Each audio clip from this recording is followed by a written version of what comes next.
Hey guys, good morning. Welcome to the classroom. Beautiful day today for a little bit more reading of our book, The One and Only Ivan. Okay, we're coming down at the end. We only have five more pieces to go, okay? The next morning, I watch Mac's car slam halt in the parking lot. He leaps out, he stares at the billboard, his jaw is open, he doesn't move for a long time. Mad human. A mad gorilla is loud, but a mad human can be loud too, especially when he's throwing chairs and turning over tables and breaking the cotton candy machine. Phone call. Mac is kicking a trash can across the floor of the food court when the phone rings. He answers it, red faced and sweating. What the? He demands. He glares at me. I don't know what you're. He starts to say, but he stops to listen. Who? Julia who? He asks. Oh, sure, George's kid. She's the one who called you? More talking. With the phone to his ear, Mac comes closer to my cage, eyeing me suspiciously. Yeah, he says. He paint, sure. We've been selling his art for quite a while now. There's another long pause. Yeah, absolutely. It was my idea. Mac nods. A smile starts at the corner of his mouth. Photos? No problem. You want to see him in action? Come on down and have a look. We're open 365 days a year. Can't miss. We're right off I-95. Mac picks up the overturned trash can. Yeah, I think he'll be adding more pictures. It's what do you call it? A work in progress.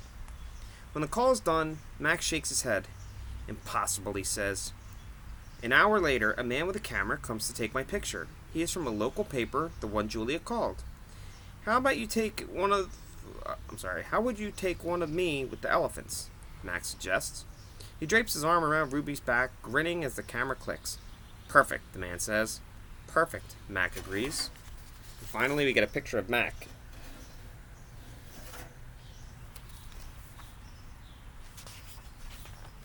A star again.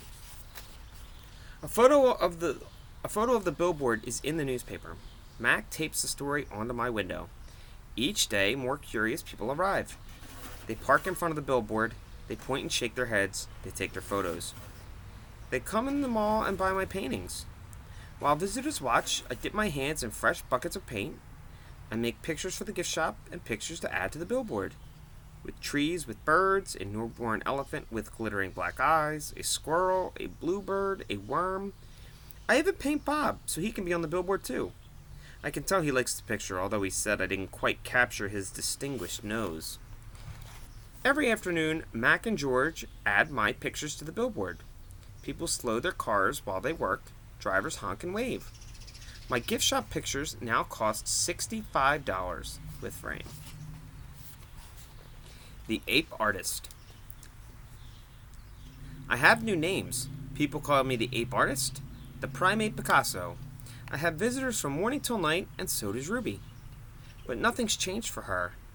Every day at 2, 4, and 7, Ruby plods through the sawdust with Snickers on her back. Every night she has bad dreams. Bob, I say, I've soothed Ruby to sleep with a story. My idea isn't working. Bob opens an eye. Be patient. I'm tired of being patient, I say. Interview. This evening, a man and woman come to interview Mac and also George and Julia. The man has a large and heavy camera perched on his shoulder. He films me as I make pictures. He films Ruby in her cage, with her foot roped to the bolt on the floor. Mind if I take a look around, he asks. Mac waves a hand. Be my guest. While Mac and the woman talk, the cameraman walks through the mall. He pans his camera right, left, up, and down. When his eyes fall on the claw stick, he stops. He trains his camera on the gleaming blade. Then he moves on. The early news. Mac turns on the TV. We are on the early news of 5 o'clock. Bob says, don't let it go to my head. There we all are. Mac, Ruby, me, George, and Julia. The billboard, the mall, the ring, and the claw stick. Signs on sticks. In the morning, several people gather in the parking lot. They're carrying signs on sticks. The signs have words and picture on them. One has a drawing of a gorilla cradling a baby elephant. I wish I could read. Protestors. More people with signs come today. They want Ruby to be free. Some of them even want Mac to shut down the mall. In the evening, George and Mac talk about them. Mac says they're protesting the wrong guy. He says they're going to ruin everything. He says, "Thanks for nothing, George." Mac stomps off. George, holding his mop, watches him leave. He rubs his eyes.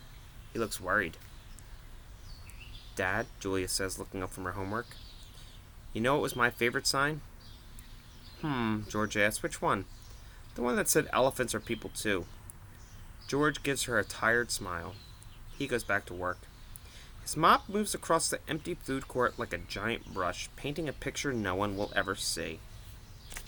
They have pictures of all the people protesting.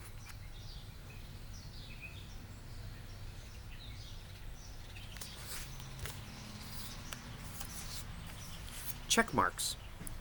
A tall man with a clipboard and pencil come to visit. He says he is here to inspect the property. He doesn't say much more, but he makes many check marks on his paper. He looks at my floor. Check. He examines Ruby's hay. Check. He eyes our water bowls. Check. Mac watches him, scowling. Bob's outside, hiding near the dumpster. He does not want to be a check mark. Free Ruby. Every day there are more protesters and cameras with bright lights. Sometimes the people carrying signs shout, "Free Ruby! Free Ruby!" "Ivan," Ruby asks, "why are those people yelling my name? Are they mad at me?" "They're mad," I said, "but not at you." A week later, the inspecting man comes back with a friend, a woman with a smart dark eye like my mother's. She has a white coat on and she smells like lobelia blossoms.